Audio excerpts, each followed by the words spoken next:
Yeah, so on the back of the success I had with my Malaysia Kyrgyzstan video, amongst other things, yeah, I thought it would be good, and with the 2023 AFC Asian Cup. No, that's not a mistake. It is the 2023, was it? And AFC Asian Cup starting in a few weeks. I thought it would be a good time to, talk up Malaysia's chances at the AFC Asian Cup. Does Malaysia have a chance?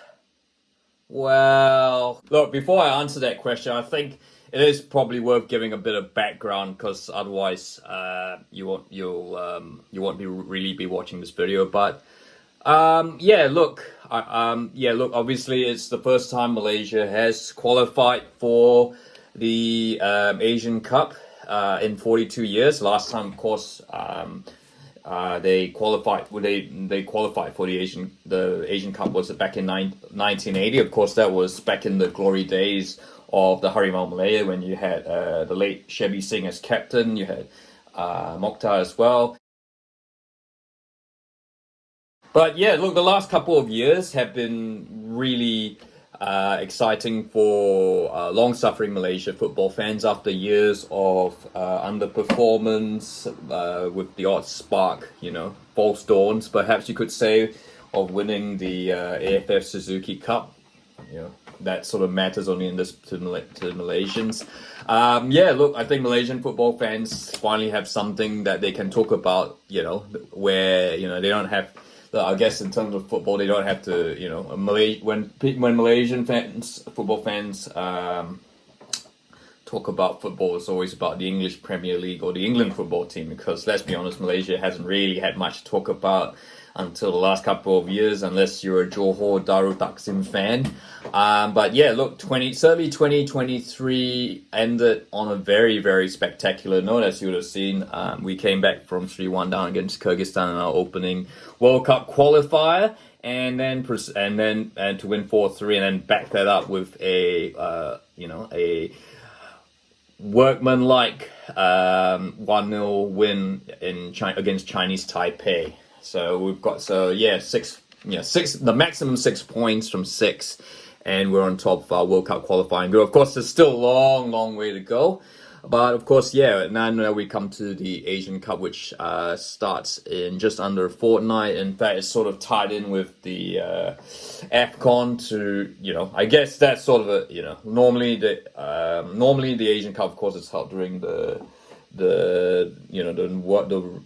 recognized June, July international window. But of course, you can't play football in Qatar during that time, because unless you really want to kill the players.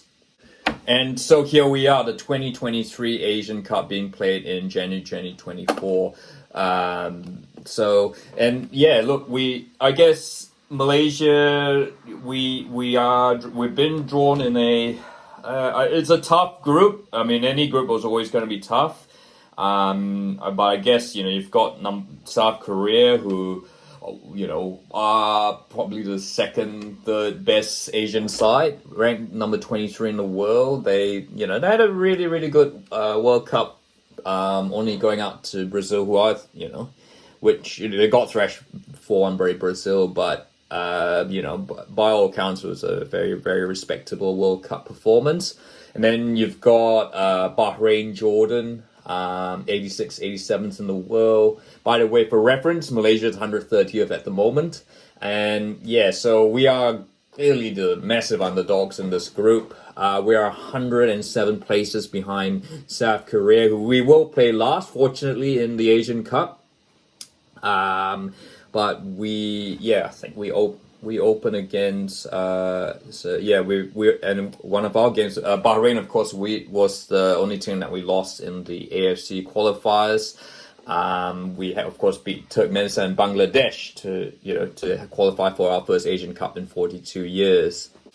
So as I said many times, it's look, I guess I wouldn't say it's a young side. There are a couple of good young players. I guess I think the key here is we've got a lot of naturalized players. In fact, we're looking at about 8 naturalized players, and that's since look, I guess the process of naturalization has really started to take off for Malaysia, which is a bit weird when you think, given the amount of play, the number, the population in Malaysia. But I guess it just shows you that we still have a long way to go in terms of the technical expertise, and we're really just relying on the fact, either in people, other players like Brazilians or Colombians who have lived in Malaysia long enough, or Malaysians who have married like Europeans, gone and live overseas, or in Europe or Australia, and then they can't make those teams. So for instance, Matthew Davis, Australian, he's got some Malaysian links, so he's ended up declaring allegiance to Malaysia. And look, this is certainly a move that has been sort of criticized, perhaps by Kim Pan Kon, the Korean head coach of Malaysia since 2022. It's sort of, in fact, funnily enough, it was sort of a thing that it was sort of a bone of contention when he was Hong Kong national team coach, and eventually was sort of the bone that Hong Kong football fans used to pick against Kim Pan Kon before he resigned in December 2017. Of course, you got to remember, it's Hong Kong, and they certainly will have to use a lot of, you would expect they'd have to use a lot of naturalized players given how small their population player pool is. But yeah, nevertheless, Kim is certainly a coach who has, who wants to who is after the best, and he's going to do whatever it means. So if that means naturalizing players, then yeah, so be it, I guess.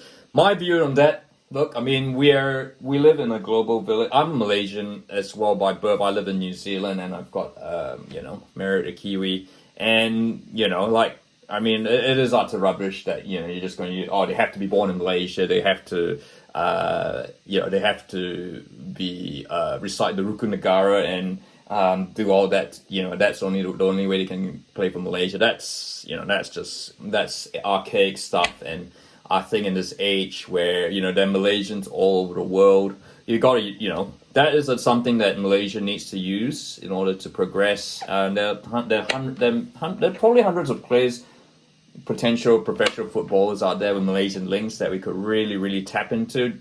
And just to say, we're in New Zealand, I recall, we sort of tapped into Rory Fallon, who's a Scot, Michael McGlinchey, another Scot, and with their New Zealand links, just natural, and of course Andrew Durante, who's Australian. So it's not, it happens a lot more in rugby. It's sort of becoming more commonplace in football, particularly, with your English, lots of African national players born in England. They've gone on to represent the likes of Ghana, Ivory Coast, etc. Yeah, if they have a chance to play international football, so be it. I mean, if they're naturalized, who cares? They've got it makes the international game a whole lot better for it. So we talk about naturalized players. There's a lot there. I think, according to Wikipedia, which I'm sure there's been 8 naturalized players. Since Kim took over. I think the latest one is the Colombian Romel Morales, who plays for Kuala Lumpur City. But yeah, you're thinking Paulo Josu, the Brazilian, Endrick, Johor's Brazilian playmaker, and then you got Stuart Wilkin, Daniel Ting from England, and Finn Noor Lane. Contrary to what you might think, Dion Coles is not a naturalized player. He is Malaysian. And then neither is, there's Matthew. I think Matthew Davis doesn't count as a naturalized player because of his Malaysian links. But yeah, look, I guess out of those, Endrick's certainly the most relatively high profile player.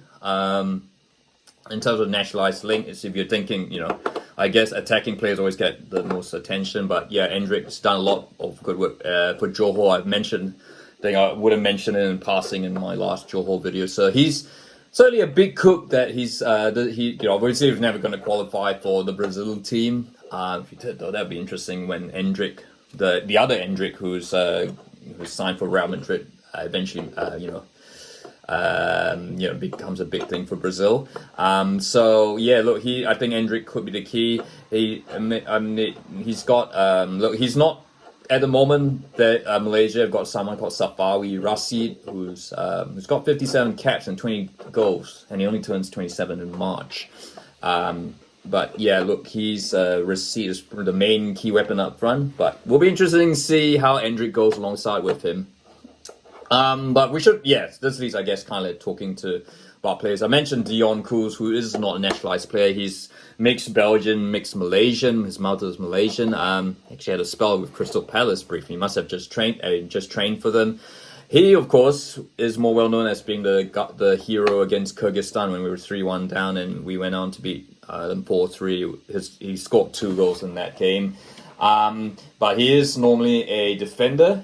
And yeah, so he and Shahrusad, who has 54 caps, he's the second most experienced player in this Malaysian squad, and 5 goals for his country. I think Koos and Saad will probably be the key players at the back.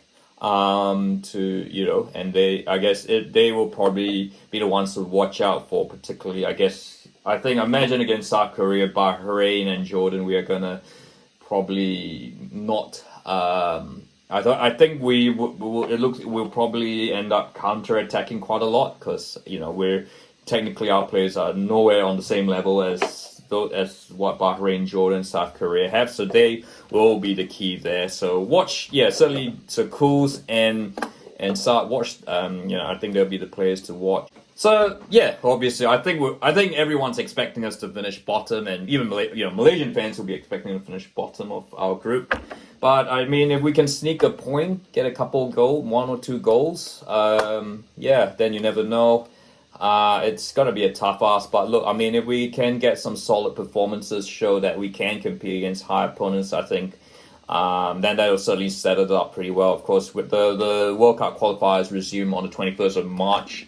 And we'll be certainly wanting to kick on from where we left off in 2022. So if we can get, I think, look, if we get, I guess, you can get some confidence playing the likes of South Korea, with the likes of Son Heung-min, Hwang, Kim, those players who are, playing at top clubs in Europe. If we can get, against Bahrain, against Jordan, higher ranked players, then I think it certainly will keep us in good stead ahead. So, look, I guess we'll have to be realistic, but I think fourth, I think we'll finish last in the group. If we can get a point, that would be a bonus. But yeah, certainly, I'm hoping we could at least maybe, keep that goal difference down where possible.